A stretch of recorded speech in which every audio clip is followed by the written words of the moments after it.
భారత్ పాక్ మధ్య ఉద్రిక్తతలు కొనసాగుతున్నాయి. సరిహద్దులో ఇరు దేశాల బలగాలు పహారా కాస్తున్నాయి. భారత్ పాక్ ఉద్రిక్తతల వేళ మరో కీలక పరిణామం చోటు చేసుకుంది.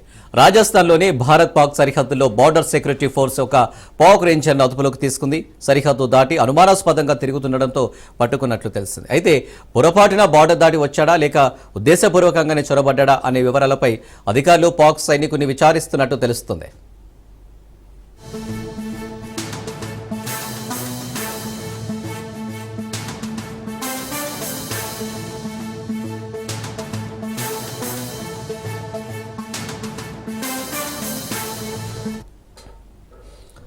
ఈ ఘటన తర్వాత సరిహద్దు వద్ద భద్రతను కట్టుదిట్టం చేశారు. ఎల్ఓసి వద్ద ఉన్న పరిస్థితి ఇక్కడ లేదు. అయితే ఉద్రిక్తతల వేళ చొరబాటు జరగడంతో ఆందోళన నెలకొంది. కాగా పాక్ రేంజర్లు సైతం కొద్ది రోజుల క్రితం సరిహద్దు దాటిన ఓ బీఎస్ఎఫ్ జవాన్ను తమ అదుపులోకి తీసుకున్నారు.